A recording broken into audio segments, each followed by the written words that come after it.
Welcome to Big Blend Radio with your hosts, Lisa and Nancy, editors of BigBlendMagazine.com.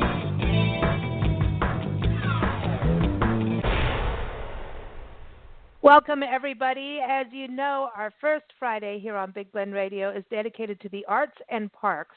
And we get to interview artists in residence, artists who are in different park units across the country, all through the National Parks Arts Foundation. And these artists get to stay for a full month to create their art. It is very, very cool. We get to talk to park rangers as well.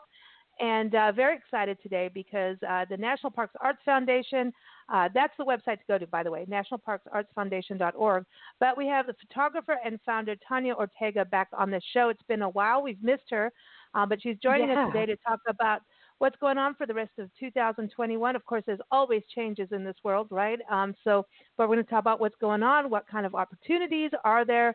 And, you know, this always moves fast. All these opportunities come and go fast. So when I say go to their website, I mean it. Sign up for their newsletter, follow them on social media, because through grants and everything, it's like, hey, here's this opportunity for a year from now. Go for it. And then tomorrow there'll be a new one. So, again, nationalparksartsfoundation.org. Get it? All right, Tanya, welcome back. How are you? Do it now. Hello, everybody. Do it now. Do it. Do it now. Do it now, and I'll throw in an extra mattress. Do it. But this is the true thing. These opportunities always float and change. You know, I'm on your website today, and I know we're recording this for the first Friday of February. And Dry-Tortugas is like mad dash because this is for this year, 2021. If you want to stay on your own island in the Dry-Tortugas National Park, like you got to do it now, right? You got to move it. Yes, you've got to move it for sure because, let's see, I think that opportunity is going to be gone at the beginning of March. And you know that there's only one a year. So we're a little behind on the schedule, but we wanted to make sure it was all good and comfortable and wonderful. And of course, we ended up focusing on the artists that were there last a little bit, which was pretty cool. Is pretty cool, I should say. So definitely, if you're interested in spending a month on your own private island, though visitors are there once in a while, and of course the Park Service, you've got to apply because we have, I think I mentioned before, we've got one application right now. And there's not a whole lot of people applying for the last about a year now. Competition is down a little bit. Good opportunity. I know.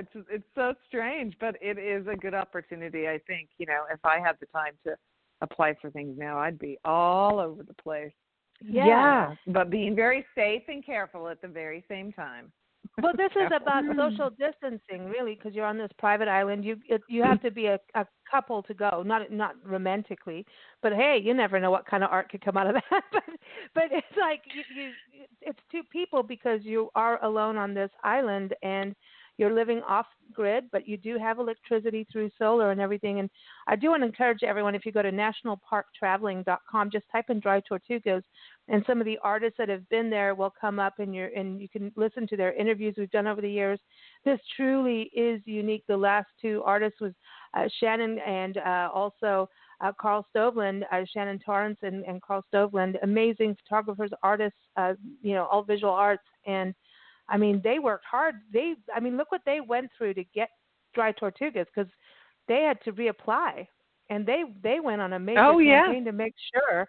They did a podcast all the time. They did podcasts. They did social media. They named themselves the Flying Tortuga Brothers. I mean, they worked their butts off to be able to get this great opportunity. They really did.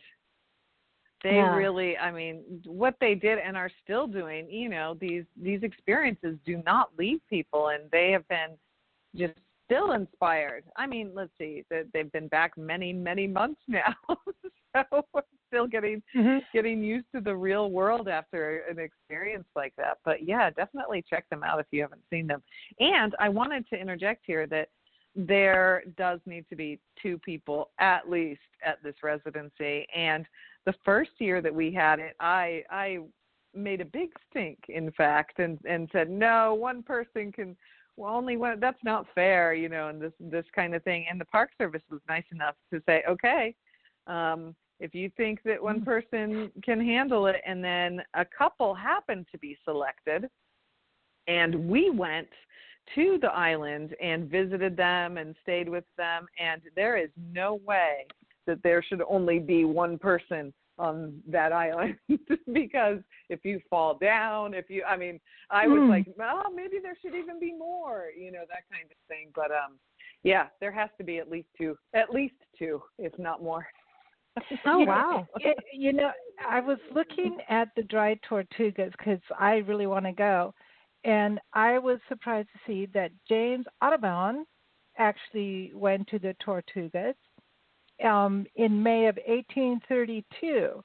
And it's one of the places that inspired him to further his art drawing species of birds. And so while he was there, he drew the sooty tern, the brown noddy, and the brown booby. So, did you say brown noddy and then brown booby? All in the same sentence? Yes. I'm going to take a turn. So he went there because he heard there were birds that you wouldn't see anywhere else. So, I get from the art standpoint, but there's also from a naturalist standpoint that this is a really special place. I want to go. Oh, it's incredible. In fact, I can't remember the name of it, but historically, Loggerhead Key, where the artists have their own island, that's the island that they're on, had I don't know what to call it, a conservatory, a lab, a nature science lab, that's what I'm calling it, the biggest in the United States, right there. And so the history of the place is just amazing for scientists, for artists, he was there drawing boobies. And so, there's a whole history of it. The thing too with this, I think that Dry-Tortugas is got to be. I remember way back when we first met you. We've not met you in person yet, but one day that will change. Everybody, can you Nancy believe and it? Tanya, It's been so many years. I know. They share the same birthday. That. And so someday you're going to have to meet on your birthdays. I'm bringing out the champagne, man. I'm telling you. But when we first came on our show and we were talking about Dry-Tortugas and Hawaii-Volcanoes National Park as an artist residency, these have got to stand up as being some of the most unique residencies in the world for an artist. And the beauty of it is you're open to musicians, writers, poets, filmmakers. There's no limit, right, in regards to what an artist can do if they want to apply. There is no limit. We did have some programmatic themes for a little while, and we noticed that it kept other artists out who were mixed media artists. So we had one for a virtual reality artist, VR artist. At one point, only for them, and besides that, there was very, very few people in the pool of those artists. There's not very many people that do that compared to other mediums. There were people who would integrate that with, say, music, and so people would feel like they couldn't apply because it was also with music. VR with music or VR with painting or that kind of thing. So as we know, a lot of mediums cross.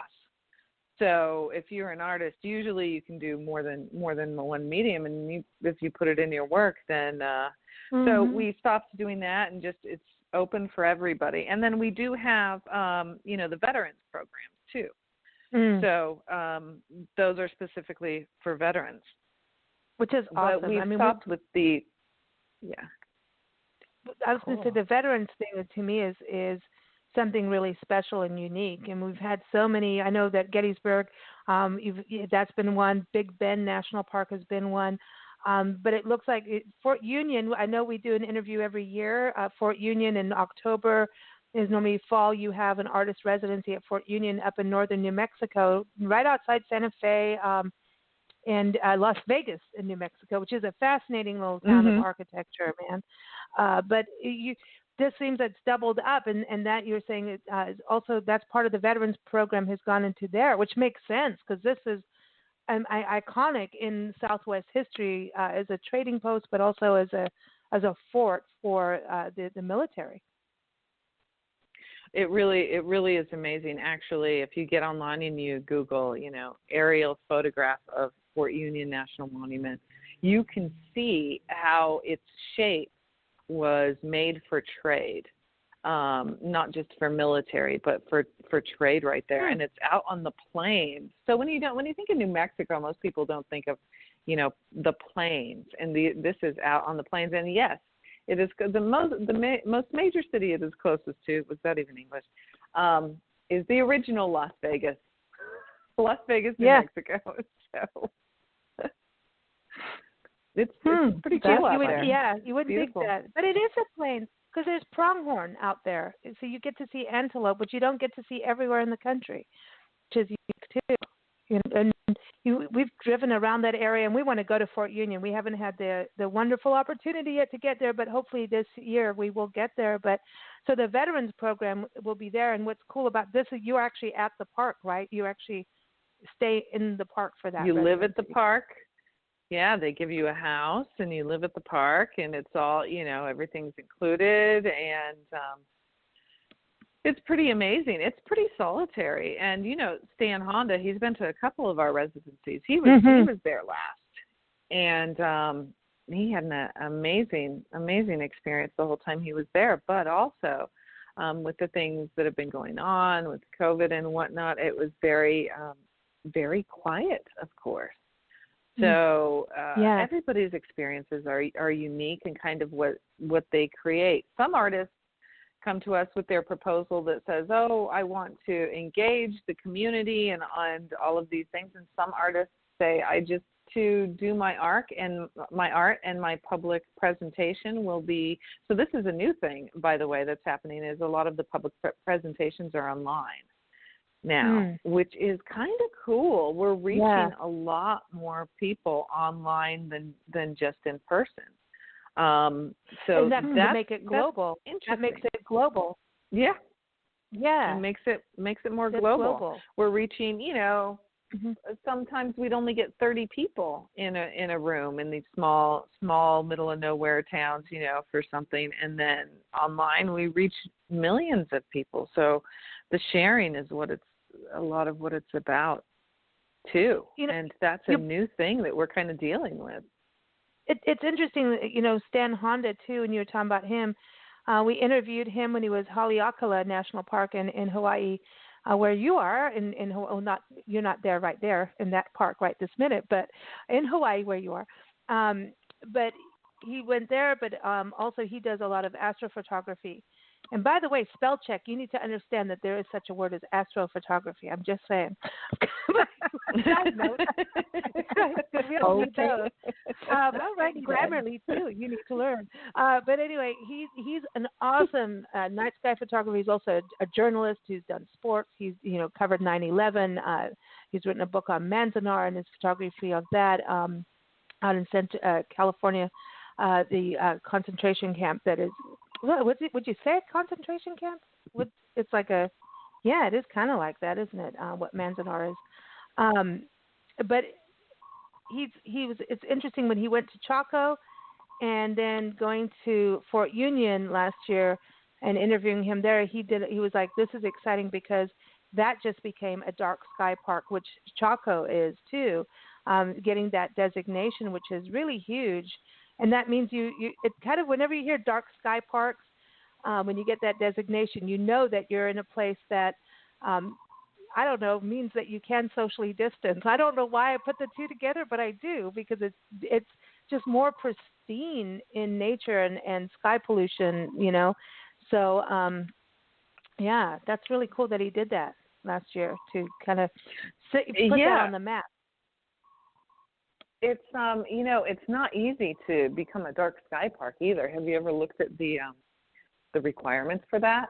It takes years for some parks to become. It's a vetting it is a process, and like the concessionaires that are there and running the hotels and the stores, they put in sometimes change the lighting so that there can be more dark sky seen. It's a real process. it takes a lot to be a dark sky park. It really does. It takes a lot for a community. I remember Harun Mehmedovic being on our show, and he was in Death Valley, and he was talking about, he actually knew like what was going on in Tucson, where we were. I don't think when we interviewed him we were back on the road again, so we weren't in Tucson, but we talked about it, and he knew all about like what the city went through. And apparently the cities, it's a big deal, but if the parks and the cities kind of partner up, you can create a whole like ecosystem of dark sky for the nature. And he was just talking about all the different lights, like this light will do this to this bug over here, which affects the web of life where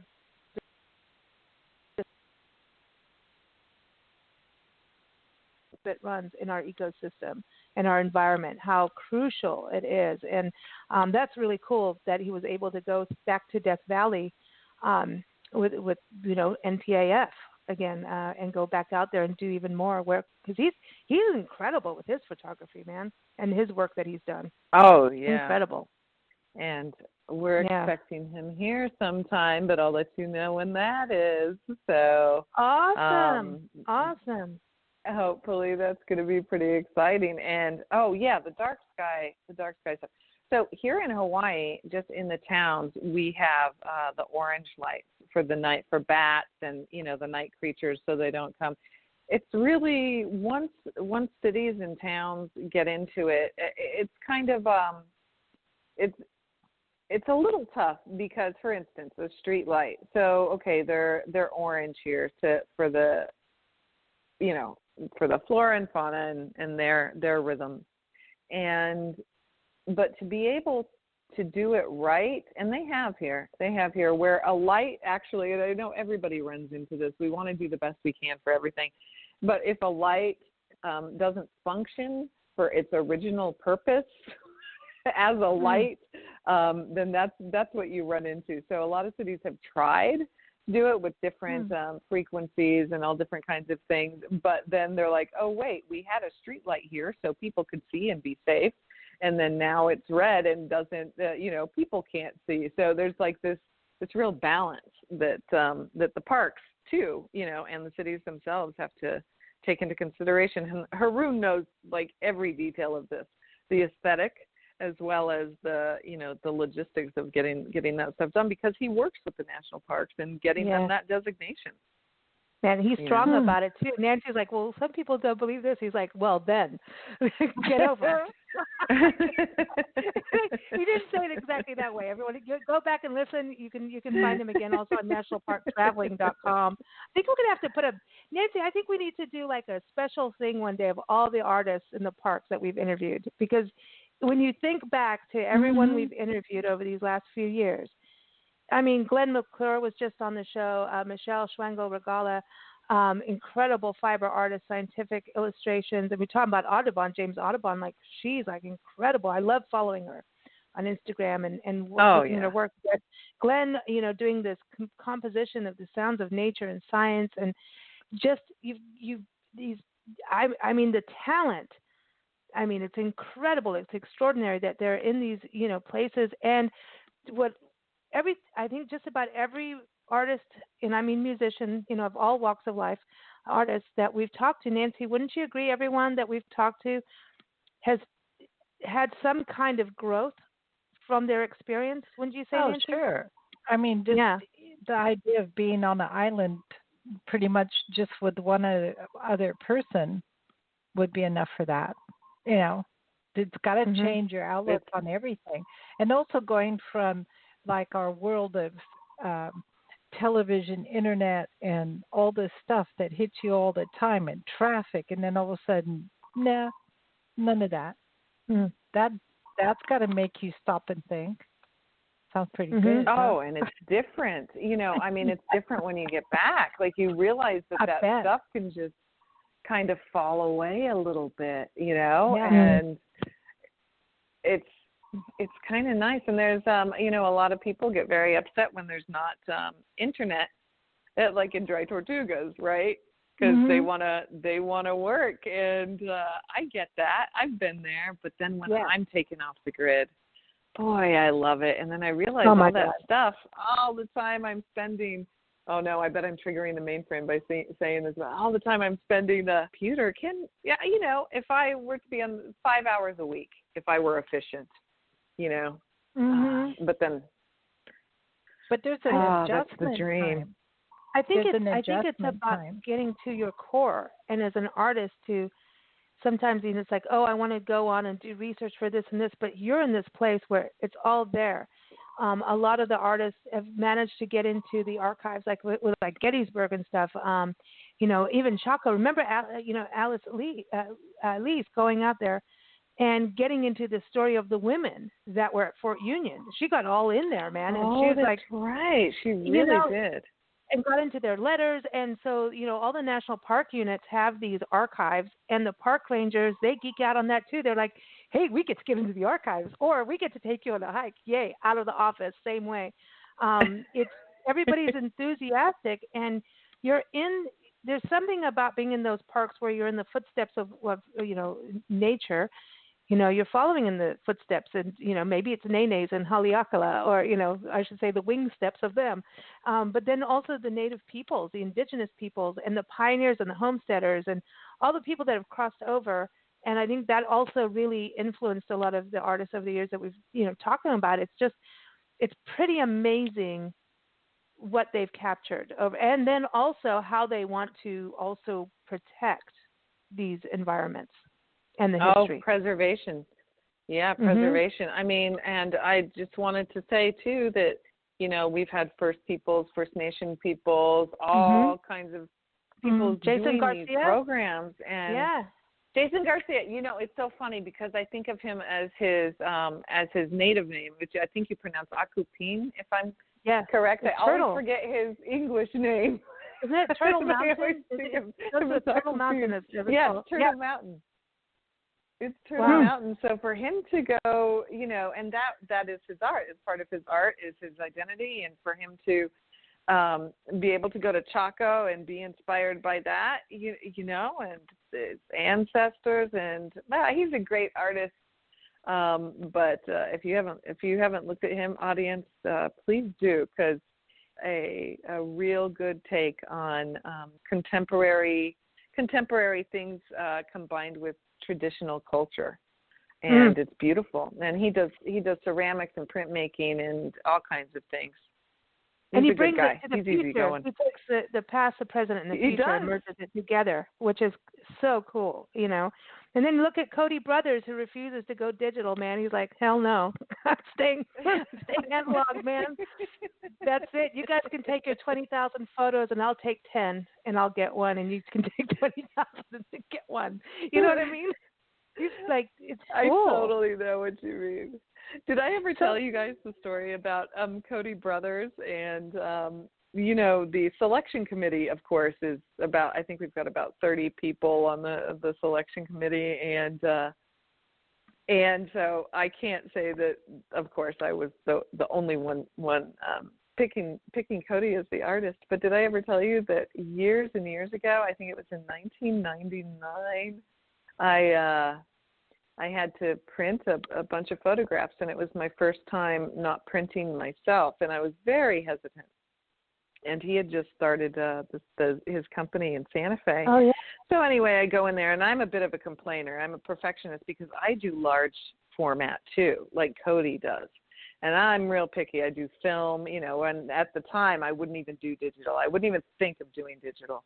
And so this guy was, he's printing and I'd forgotten his name and all of this. And boy, I was really, he would do everything I asked. I'd be like, oh, this doesn't look right. I think this needs to have some blocking, or just really horrible. I was a horrible person.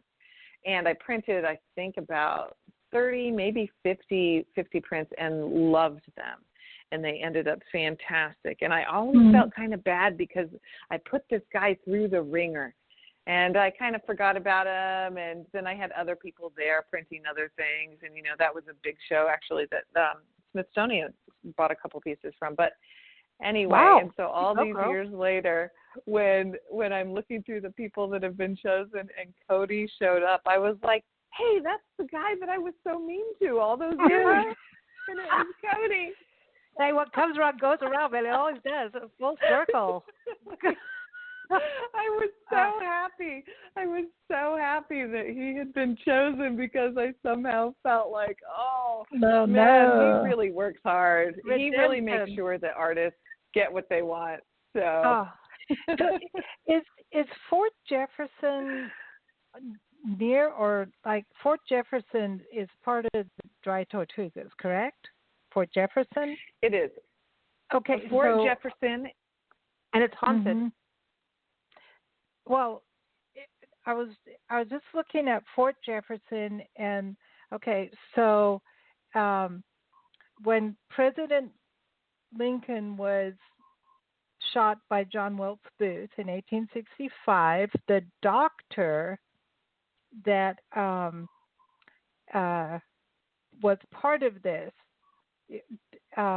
John Wilkes Booth jumped over a balcony after he shot the president, and then he ended up at Dr. Mudd's place he needed help because he broke his leg jumping over the balcony, and Dr. Mudd, the swim meeting, and then he was later arrested, and he was sentenced to life imprisonment at Fort Jefferson and Dry-Tortugas. How about that?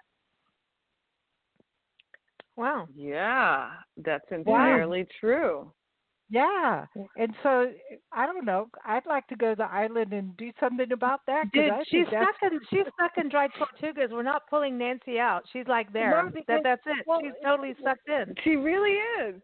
Yeah, I love it because cool. it is an experience of a lifetime. It is. Yeah. It is. So, and go and look online at the photos of Fort Jefferson because it is amazing. You walk through these just halls of brick, and yes, it was for prisoners and it was for the military, and the interior courtyard is like a secret garden. It's so beautiful. And boy, the National Park Service there is awesome. I can't say enough about them. They're so open to the interpretation of the park and making sure that it gets to the public, and in any way possible. They've really done good. That's a lot awesome. of good. I want to go. We're in Florida. I want to go. Can we apply, and can we go there like now? Yeah. We're in Florida. I mean, this is airing when we'll be in Asheville, North Carolina, so we'll be out in the Smoky Mountains in the snow somewhere, but which is pretty cool too. But I think there's something. I mean, what I love about this, and the fact that even your events are going online, like Nancy's talking about, there's history is amazing. Well, I understand like how some of the artists feel like they get involved and then they it's almost like you geek out, and then it's like, okay, now I've got to change. I had this plan. When you go into a park, you're going to be there for a month, but there's all these little details, and it's something I totally. I mean, everywhere we've been, like, especially 2020, we went to, I think it's like 25 states. We've done over 100 parks in a year, and that was also being sheltered in place, pet sitting, taking time out, and it was very quick. However, and it's not like, to me, I want to spend a month, right, and do that, but I had to do the opposite. But you come back with things like plants that you don't know. What is this plant? Oh, this is good. This is like this native plant, and if you manage to see this, you're really lucky. Or like last year in spring, it was like this amazing, outside Joshua Tree, this amazing desert lily bloom that only happens once in a few years, and we were able to witness that and photograph it. And there's all this stuff that goes with it. So then once you're out there, you start finding 20,000 things you want to showcase into art, photography, words, whatever it is. And I think this is what's so cool. These experiences, a month is a long time. Most people, Dry-Tortugas is like a rougher experience, right? But it's an experience of a lifetime. Nothing's going to be like that. I want to hang out at the fort.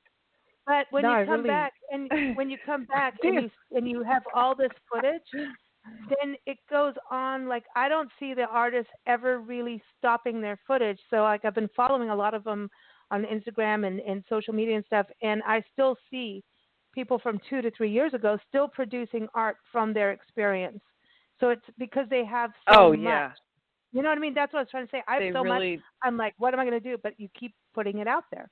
It's amazing. I mean, they really do. And between the residencies, the public engagements, the concerts, we've had over 300 events, programs, whatever. There's no way to even keep track of it. And I've lost count. I have to admit, I've lost count of how much, because on these grants and stuff, they say, oh, what have you done for us lately? Show us what you've done, so maybe we'll consider giving some money to the artist or whatever. And I've lost count. Like the spreadsheet is just too long now. Like it's almost impossible to imagine. That's so cool. much. And it's because of that kind of thing too, because somebody will go to Death Valley or whatever, or let's keep it to Dry-Tortugas, since Nancy's on the Dry-Tortugas kick, I'm totally and somebody will. I want to go write a novel. Right? She wants to drink rum on the island. Let me get it straight. Check it out. So the doctor got sent to the island in the prison, okay, and he tried to escape. So he tried to escape, but he got caught. I didn't know that. No, he tried to escape. And no, this is so cool. This could be a whole movie. Okay, so filmmaker should go there, because he tried to escape. He got caught, so they put him in the carpentry shop. Well, that's smart. Duh. Just saying. Anyway, so his wife was writing letters to Andrew Johnson, President Andrew Johnson, and because the whole island got yellow fever, and he could help because he was a doctor, they pardoned him. How about that? He got pardoned by Andrew Johnson. So Nancy would be one of those who would have like 20 million things coming back out of her Dry-Tortugas experience. So case in point, here's there's so many stories to one park. So that's what you were going to say. You were going to use that as an example for some of the artists, like that. It just keeps going on and on and on and on and out there with their art. Yeah, it doesn't seem to end. And I need to keep, to keep up with some of the first artists all those years ago. Gosh, I think, I was an artist in residence many, many years ago, and it's just hard to keep up. But I know that they're still doing things every once in a while. I'll see somebody pop up on Instagram, and one person in particular, Dominic, oh man, I forget his last name, fantastic artist, and he recently did something apparently, but it's just, and that's the thing too. So the public engagement and the, showing the public your art, if somebody who is an artist has something like, these painters that we've had recently, Dawn Waters Baker, and they're still doing things. And so you have a show that's from your residency even 10 years ago, 20 years ago. It's still very relevant. And it goes global. We put it out there. Art is it's transcendent. It goes out everywhere, and it's a way also for people that may not have the experience. Like if Nancy never goes to Dry-Tortugas, at least she gets to see the art from it and get the feeling. And here's the deal. My thing, though, I'll go back to Chaco, because we've interviewed a lot of the artists that went to Chaco and Aztec ruins up in northern New Mexico. And I know I've said this before on the show, but, you see all the photos, you see things, you read about it, you start to learn the history. But when you go there, number one, that is a whole other experience. Chaco is, you have to just go. But then everyone's art was just in like, I remember, because of placing it in the magazines, putting it on podcasts, all of that, it was there. So like it was this really different experience than I've ever had in a park, going to a park after seeing the art. And then it's like the art, I don't know, I felt like all the artists were there. You know what I mean? And they're all alive. I'm just saying, I just felt like, I don't know, it was part of that experience of really, I don't know, it's just different. It's really different to go to a park after seeing all the art and then going there and talking to the artists. And really there's this appreciation. You can look at it from different perspectives. If you look at somebody's painting, or you read their poem, or whatever the art is, or listen to the music, when you go to that place, then you're like, oh, you can look at it from your point of view and then their point of view in a way. And if you go to the place first and then you hear or look at their art later or read whatever they've written, then you have to regroup on what you felt when you went there. I'm working at going there. I'm telling you, I want to go to the Dry-Tortugas. Tanya, she wants to apply. This is it. Uh-oh. She's like, come on, it's our turn. We're going to go in there, But, okay, so poems, Nancy brought up a poem, and that's something you really, the poetry and supporting poets through this program is incredible. I feel like our country's left poets out in the cold sometimes, and it depends on where you are in the country, but for poets to have this experience has been amazing. People that write and take time. Yeah. I mean, I have to tell you, the Poetry Foundation. So in the past, we've partnered with the Poetry Foundation. COVID did a few things for our programs with them, but we're going to try to regroup. But the Poetry Foundation really is, backs poets like you wouldn't believe.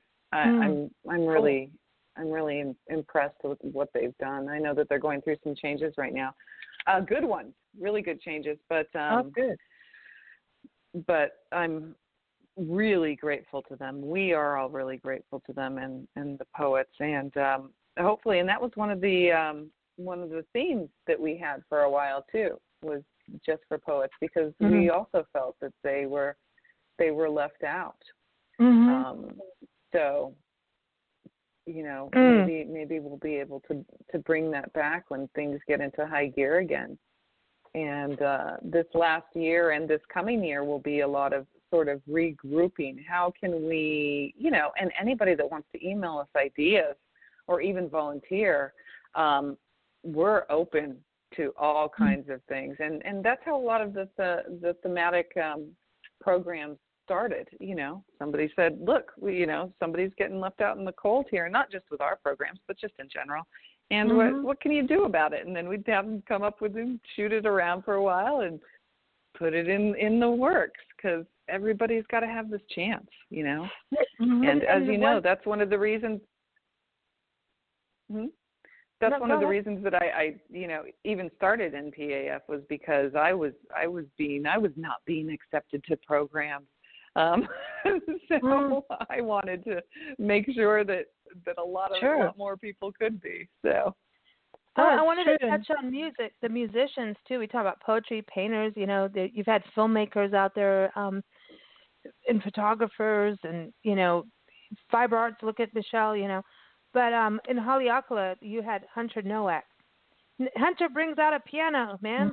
It's like crazy how he does it. Yeah. And people walk around with headphones and hear the music as they're walking around in nature. And, to me, the musician part of this, because musicians are always told to put their instruments away in a park unless they're paying. You have to pay for a permit, you know what I mean, depending on what park it is in the country, what type of park. It's like, buskers are banned in a lot of places in this country. I know. So musicians are always being told to shut up in a way. And you're very open to musicians, which I think is also really unique. And it's, because you're supposed to be quiet, But that's something I always tell our musician friends, you got to apply to this. This is unique, to be able to go out there and, create. And also it gives time for, whether you're a musician or not, to learn something new, your techniques, to do something new. That's something I've heard a lot of them say, that hey, I haven't had the opportunity to try this style out, and now I did. Try that style out. You can be inspired to try something that you haven't before, You can be inspired by even the birds singing or the plants talking. We have one artist right now that we're working with who records plants and puts it to music, and we've had some artists do that, and isn't that cool? Yes, that's still my thing. That is still my thing. Triffids are coming. In the day of the Triffids. Oh, really? Recording the plants? Seriously, that's a huge deal. That's huge.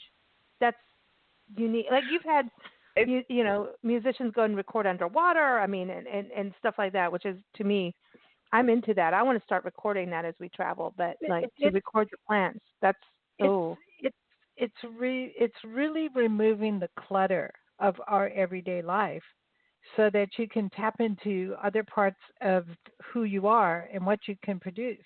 And I kind of feel like everybody has an artistic something somewhere, and it's because our lives are so busy and hectic and cluttered, you don't tap into it. But now if you go to an island and you're like the only person there, then you get that space and time to tap into you really do. Yeah, and then if you don't take advantage of it, I don't know, but man, sounds really good to me, dude. I'm ready. She's going to Dry-Tortugas. And another thing that we haven't really talked about, and here on this end we need to do a little something about it too, is so most of our residencies now invite at least, another person or a family. I'm trying to think if any, or a group, more than one person. So if you would rather, you can apply as a single person, of course, a single artist, or you can apply as a single artist with other people or another person.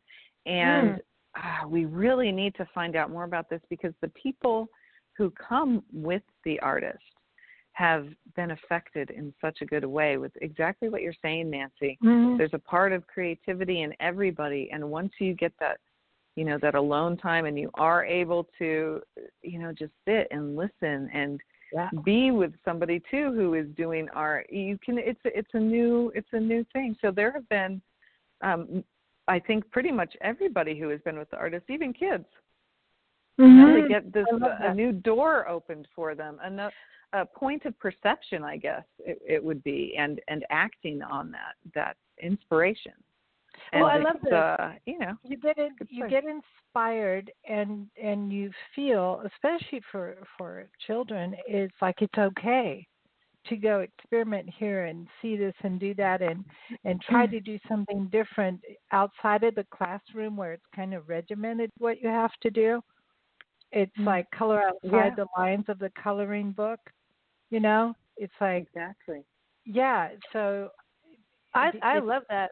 I love it. Yeah. I mean, if you could have groups of people, that even small, right, because of COVID, right? So you have to all of that, but just people that aren't necessarily established artists, right? And I even hate that I just said that. I hate that I just said that, because there is something in everyone, and there's this, screw the establishment. No, what I mean? It's like I'm saying it's like Nancy said, there's something in everyone, and oftentimes it's like, okay, here's the only thing good is the place where you go and drink wine and paint by number, and it needs to go beyond that. And so there's something where people will do self-discovery trips through art, and they're using that nowadays. Why do you think vision boards work? It's because you're still getting creative and doing something. Creativity is what's pulling people out of COVID and being able to change how their business works. Creativity is everything. And, so to me, it's like if other people can do it in a different way too, it's pretty cool to do that, And I know the other part too, if you look in the history of the arts, like, James Weir, right? Impressionist James Weir up in, God, did I even get his name right? Weir Historic Site up in Connecticut. Here it is, when all the Impressionists gathered and artists gathered in one spot. What is that? Like Melrose Plantation in Louisiana became a hub of artists. Clementine Hunter, the folk artist, who once worked in the fields as a slave and ended up being one of the top known folk artists of our country.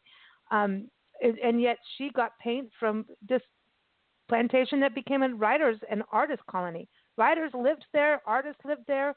I mean, it's amazing how these colonies happen, where artistic people do draw together in some way and feed off of each other. You need to. It's like at the end of the day, you need encouragement. You need encouragement. Different genres connecting. So a writer and an artist could have some interesting conversation, go into the same place and see 20 different things instead of one. So there's something to that too. Oh yeah.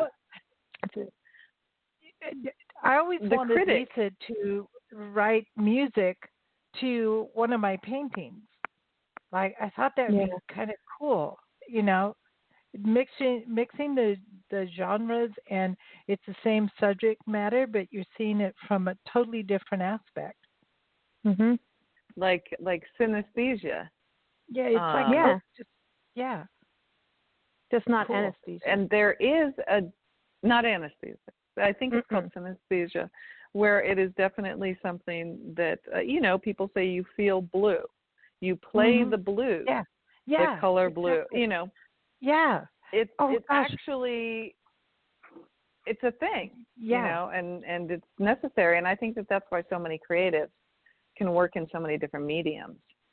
Even if they're not good at it. And I'm thinking about myself picking up drawing again, figure drawing again. It's quite humbling, I have to say. And those colonies, and that's another thing that is good about having other people. And I said critic, it's good. It's hard to hear from other people sometimes, sensitive like me.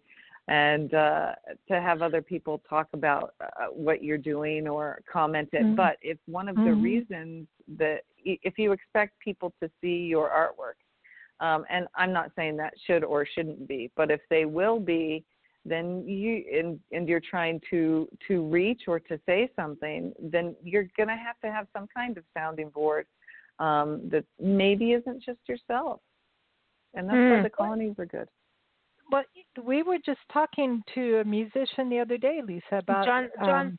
Yeah, we just recorded John, and by the time this airs, their interview would air, so you can check it out on BigBlendRadio.com. Just go on there and just type in John Durant and Peter Shilvers over in England. So they created together during COVID. So Peter has done. Both of them have done like a little bit of everything in regards to who they've played with. They're both up there in what they do, and incredibly talented. And Peter would write something piano-wise, because he's a keyboardist, write it, send it over to John, the guitarist, and he plays fretless guitar, does this cloud guitar. And John would turn around and add the guitar on top, and would go back and forth. And so they created 2 improvisational albums by doing this through COVID. And it would be different if they were together, not necessarily, better or not better, because it's just going to be different. But it was that collaboration, and they both found different things it's interesting, that conversation. Talking by the way, about assigning colors to musical notes. Yes. Because I read this thing about to memorize. It was about memorizing music, and that if you took each note, there's 8 notes in an octave, and you assigned it a color, then for some people it would be easier to remember the music. Okay, so then I was saying, like, okay, so every time you play a G, it's green, and so I was thinking about painting a picture according to music. So if I had the music in front of me and I took all the notes, that I would paint a picture according to a song. It would be really weird, but I really want to do it because it's really weird. But you could also look at that as those are chakras. But sorry, there is a history of this. There's a history of this actually with people who have synesthesia and comparing. Yeah, people. It's a thing. It really is. And going the other way too, painting from hearing music from hearing painting, and with other media also. So it's been a while since I've researched it, but it to also there was something with a room, like somebody was playing music, made a composition, and there was a painter hired to paint a room the music. So you could be actually inside of the music visually, right? Because it relates to the colors. And the interesting thing about this, you said G is green, but it's not always the same. And it also has to do with tone and bending tone. Oh, yeah, sharp and flat. Yeah. Yeah, the colors aren't going to be the same for everybody, but there is a definite pattern in that they are, which is where we come up with, blues, blue, green, envy, like all of these colors. There is a relationship there. It's pretty interesting. You got to look at the history of this because people have been doing it a long time ago, more than now. Yeah, because we interviewed an author who did a thing on this. We interviewed an author, and she wrote a book about it's synesthesia, and then there's another name for it. But she would hear something and see colors, and vice versa, and it was like a mystery novel. And so, like, I don't know, she was seeing colors when people died or something. I can't remember, but it was crazy cool. It was a crazy cool interview of it was crazy cool, but it's real. It's like not exactly what you're talking about, but it's the same. It's connected. It's actually like a medical condition. Like you can actually get born with it. Yeah. It's like I'm born with it. People crunch in my ear. If you crunch ice, I can't stand it. That's an actual condition. It's called annoyance. No, but anyway. Oh, I'm laughing at your condition. I'm sorry. I don't mean to laugh. It's pretty specific. I think it's pretty funny. It's funny. But I would color that blue. But I think that you've got so many. How long has NTIF been? Lisa, I would color that specifically turquoise blue. Oh yes, here we go with the turquoise. It's not a deep blue. It's going to be a warm turquoise blue. Don't even ask me why, but that's what I feel. There it is. There it is. Tanya, how long has NTIF been going? When did you start this? Do you remember? Yes, we finally in 2013 became a nonprofit. So before that, I had done residencies in different parks and began to know the Park Service. And as you know, when I was a teenager, I started working with the National Park Service in Yellowstone. And so I kind of had, these two different parts of my life. So in the beginning, many, many years ago, I showed parks and was like, hey, I want to be an artist here, and just kind of made it up. And luckily I could do these things. And then I thought, and then it got bigger, and other parks wanted artists, and they wanted me to come to be an artist at a specific park. And I couldn't spread myself, to all these different parks. I have to work too, in the Park Service. And so, of course, I'd say, well, I can't do it, but here's my buddy who's, a painter or a writer or a photographer. Maybe they can, and here's their portfolio. And so it just kind of started. And so, I started working with the Park Service in 88. Oh, wow. So it just kind of grew from there, and it's still growing. And along these lines, we are going to be putting a call out to parks again. And so we have a few parks on a waiting list. As you know, we had an extensive waiting list, but COVID just kind of crashed everything down. We're starting with a blank canvas, sort of. We know the parks that have really been trying to get our programs, but if a good thing to tell the public is, if there is a park that you like, if it's BLM, if it's a national park, if it's a national monument, any park, just get a hold of us and mention it to us. At least it'll be in the, and then we'll see where we can go from there. If the park has resources, and parks do have resources, we love working with them, and they generally like working with us. Actually, I can't think of anybody who doesn't, but so it ends up working out. So if you just have an idea. Yeah. Well, no, people should, because it's really, this is the thing that's what I was trying to say. It's like this, when an artist comes to the park, this is something that continues on, and like you said, you had filmmakers that it turned into an actual series. And so there's things that grow, and this in regards to tourism to a community, and this is responsible tourism. This is a great way for people to know about your region and know about the history or the nature or the park. It gets bigger. Fort Union, for example, is like a huge history about an entire region. It's not just the fort. It's about the history of the Southwest. The park itself, you could be in that within the park lines, but it affects the entire Southwest, and the history of it actually affects the entire country. So it goes beyond. And when an artist goes there, that work that they do goes beyond, and it continues going beyond. And it's something really special and cool. And I think that's something, as we travel, like Tanya, how many times do we call and say, I think you have to have a program here. They're so cool. I love it. Because it's really true. And honestly, if a park doesn't have resources, the community can get together and work together to make that happen. Exactly. There's, exactly. And that's one of the things we do with the, getting artist stipends and paying for materials and cars and sometimes travel, everything that we can do for the artists. And it's because of the communities. I mean, when somebody comes up and says, oh, you have an artist who's coming, do they have a car? And no, maybe they don't have the funds for that or whatever. And sometimes it really works out that we're able to do that. And it is people just themselves saying, oh, I want to donate to this artist or whatever, and so sometimes we say, well, just get a hold of the artist, or if you want to donate to the whole program, where do you want to do that exactly? And then we're able to see what communities, what parks can contribute, because there is that side too. I mean, the artists can't give everything for free, which brings me to the donation.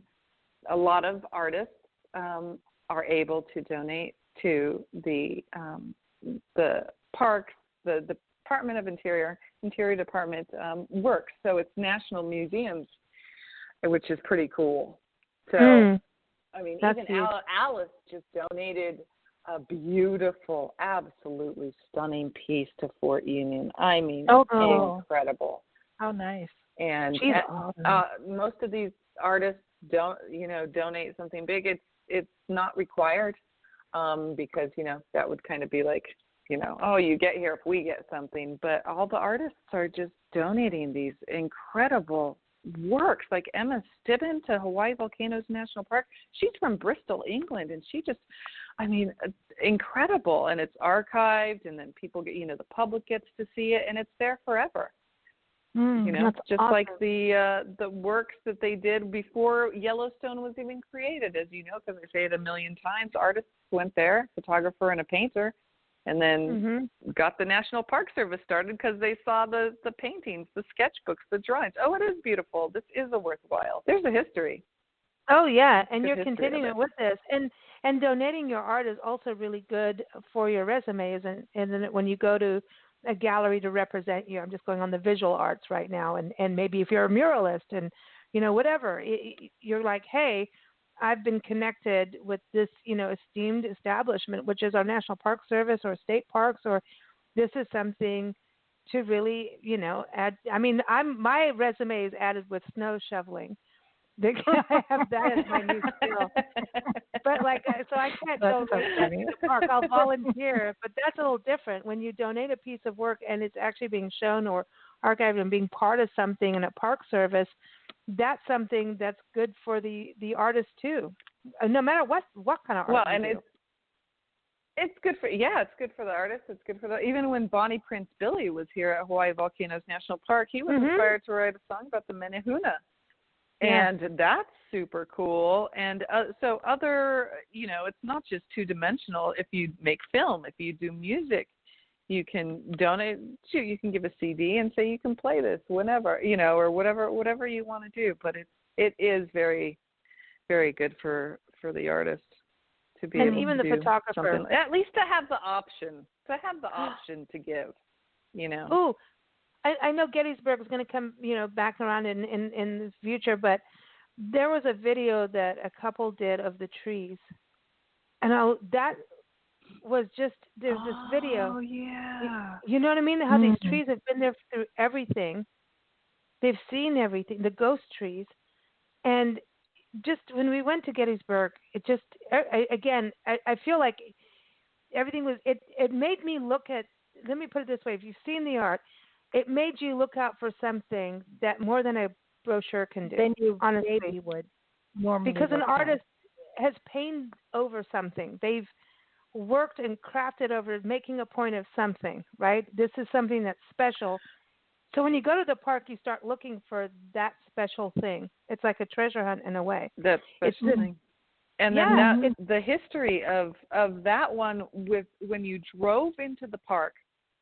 So that film I think you saw was driving into the park, and the artist had projected the faces of soldiers onto the. Is that the one that you're talking about? Yeah, that was just amazing. I mean this is what the art that comes out of there makes you like Lisa Samia, right? Going to Gettysburg, she was on our show, and I know was chosen to go as a resident, but COVID, of course, messes everything up. But what she's doing, giving voice to the voiceless, and when you go to the cemetery in Gettysburg, and you realize how many people are buried there without their names on their grave, are totally voiceless. You don't know who they are. I mean, I think Nancy and I, that was one of the most, and I don't know, Gettysburg was really so mind-blowing. And going in the cemetery, and then here she is doing that poetry. Oh, Lisa she is amazing. Really, I can't wait to work with her more. But there was an artist at Gettysburg that Anthony did the virtual reality. Was it Anthony? No, a different artist. I can't remember his name. He was very quiet, and the park was like, "Well, what's the artist is staying in there, in the house a lot. What's going on?" I'm like, just let him be an artist. Let him be an artist. And they're kind of like, what's his public engagement going to be like if he doesn't really even, go out much? But what they weren't seeing, and they ended up being one of his absolute favorite, because this is what he was doing in the early hours of the morning and late at night. He was filming where the Gettysburg address had been, and he was putting it all together in a virtual reality. Do you remember this? And so you could put on the Oculus or whatever they would, and he had an incredible public presentation, and people got to put these on as if they were Lincoln delivering the Gettysburg address. Because he had filmed it, he put it into virtual reality, and you could be that person delivering that to people. I mean, and he got historic photos, historic archives, really incredible stuff. And, in the end, it was a profound influence on especially younger generations who are using this, now that maybe older, you're not too into it. I'm not as up to beat as I should be, but it really got a good audience. Wow. Check out now, you're talking about Gettysburg and President Lincoln, okay? And back to Dry-Tortugas. And we're going to go right back to the connection to the Dry-Tortugas. Isn't that weird? So the dude who helped the assassinator of President Lincoln ended up in the prison in Fort Jefferson. Okay, you're going. No matter what. I can't help Florida it. now. You're going down there. We'll do a detour, Nancy. I know, but I just happened to look it up and was like, wow, we never talked about this before. Like, yeah. Well, it to me, these things are so important. That you do get this history, and that's the beauty of the arts, whether it's written, filmed, danced to, crocheted, ceramicized. I don't know if that's a word. Oh, I like that word. Ceramicized. I like that. I've been ceramicized. I'm going to be saying that over the rest of the night now. Ceramicize it, baby. That's a good one. But these stories are being interpreted, and so I mean, this is awesome. I mean, I feel like we've been gossiping about all the artists that have been there, and we haven't even touched half of it. Like Anthony Green when he came on. I mean, I could sit there and go on and on. So, you've just the talent, they've just been so amazing.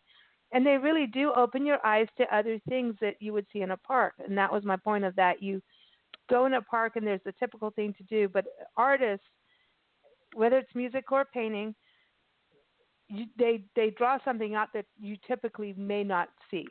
You know what I mean? When you do the typical touristy park thing, artists have this way of saying, hey, this is important here, this is important there, or, unique and different. So I think that's a huge part of this. But Tanya, so everyone needs to do Dry-Tortugas now. I'm just saying that for Nancy. Nancy, go apply. Do that now. Because, dude. Okay. So like, all right. So now, but then I do want to bring up, like, I know that these are always coming and going, but a lot of the submissions need to be in for, like, Death Valley right now, and I go on your website, is January 2023. You've got submissions for 2022. And so I know that a lot of us will go, oh, I'll wait till 2022 or wait till 2023 to apply. Well, it doesn't quite work like that. Let's see. Yes, we have. Yeah. So the other thing about that is we don't know when we might get an opportunity in a park that we already have a program. So if there becomes an availability of housing, sometimes the park will say, hey, we can take 2 artists. So you just have to keep checking back and, do Google alerts or whatever, because we can't even, and sometimes they're, as you know, especially a couple of years ago, sometimes things would only be up for a week. And they just want somebody really quickly. So you're absolutely right.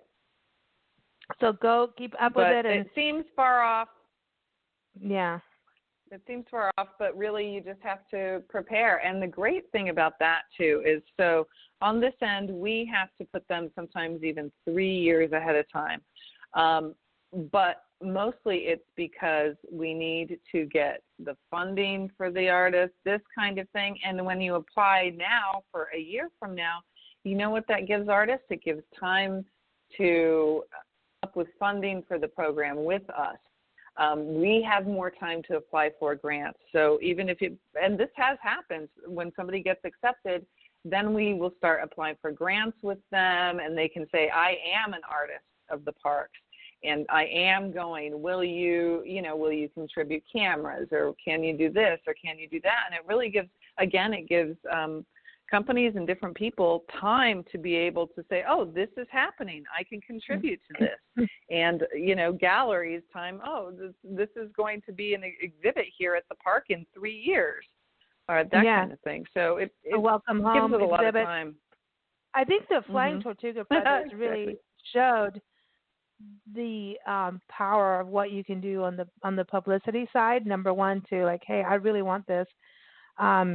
And then turning it around to, they went and got, once they knew 100%, they did video, video blogs or vlogs, vloggies, whatever you want to say. I can't say that. I just can't make myself say vlog, Vlad. No, vlog, whatever. Vlog. They did this whole thing about their whole, like a video series and podcast about what it was like packing and getting ready to go. They did a fundraiser, like a GoFundMe or something like that, where people helped them get the cameras and stuff that they really wanted, so that while they were there, it wasn't like, hey, I couldn't afford this camera, I couldn't have this. So you know what I mean? They did everything they possibly could to get what they needed out of the residency. And coming home, exactly. I know gallery, they've got more residencies already lined up and already started. And I think, see, you know how it is. Man. Yeah. And they had the residency. They had another residency that it was the same time as Dry-Tortugas in France. And wow. And they chose Dry-Tortugas over France. I feel a little guilty, but I think that's fine. And well, I mean, they wouldn't have been able to go anyway at the end of it, like in COVID. And like, you get your own island. Come on, there's I used to say like tortoises and turtles are turtles. So because anyway, it's a childhood thing, and I just said it. I just went into like, there's turtles there, and I was like, nobody would know what I'm talking about. You remember how I used to always call them turtles? Well, anyway, there's turtles. Very cute. Sorry. I just want to. There's more history. Tell us. Okay, the fort was abandoned by the Army in 1874. There was a coaling station for warships. So in 1898, the USS Maine, the ship, sailed departing the Tortugas, and it got sunk in the harbor of Havana, Cuba, and started the Spanish-American War. Check it out.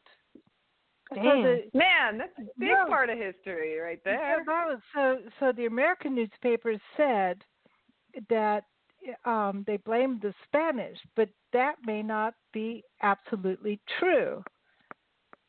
Oh, I smell a Sir Francis Drake thing going on because he hated the Spanish. Spanish hated him. The ship got sunk from an explosion that it just unknown of how that happened. It killed a whole bunch of the crew, and it incited the United States' anger against Spain and led to the naval blockade of Cuba and the declaration of war. Check it out. All started at the Tortugas. Dude, there's history. There's so much history. That is a big place. There really is.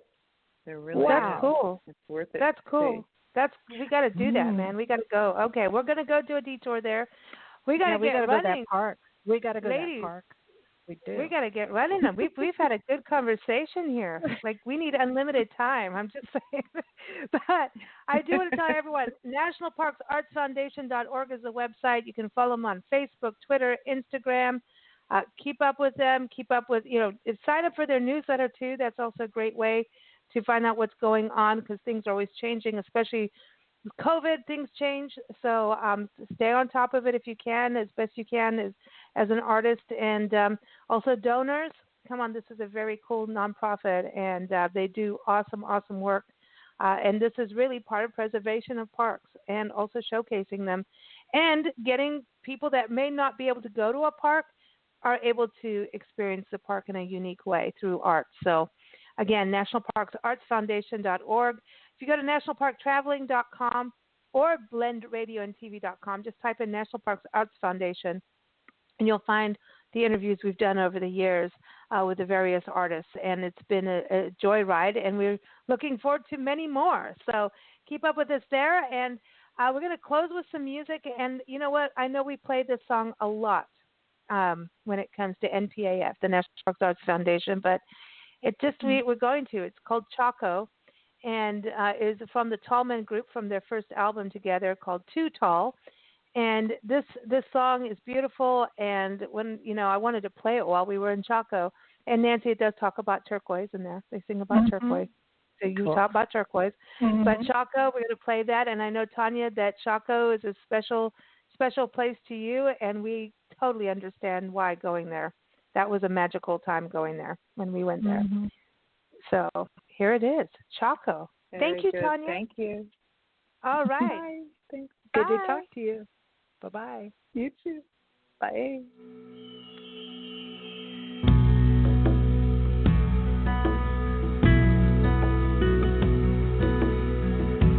I remember these canyon walls. I remember desert wind.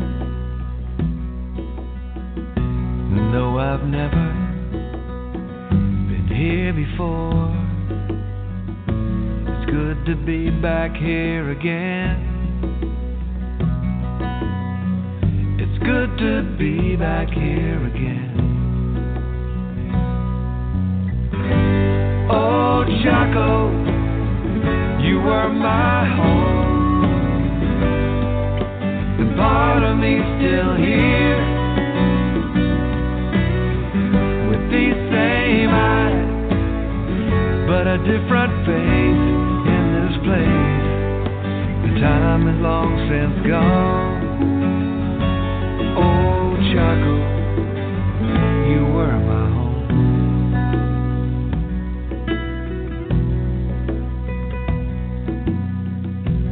I remember turquoise in my hand. I remember stars at night. I remember walking a dusty road.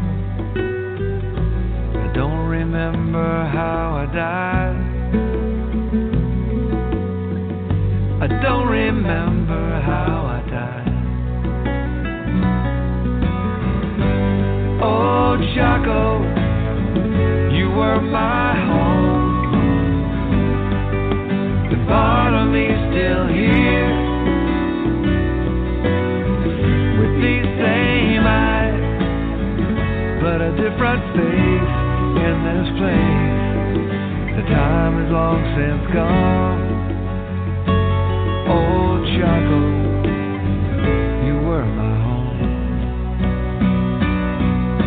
A glimpse behind the curtain, the shadow on the wall, a vision I can never grasp. A few pieces of the puzzle, fragments of the truth. These memories from my ancient past. Oh, Chaco, you were my home, and part of me is still here, with these same eyes, but a different face in this place. The time is long since gone. Oh, Chaco, you were my home.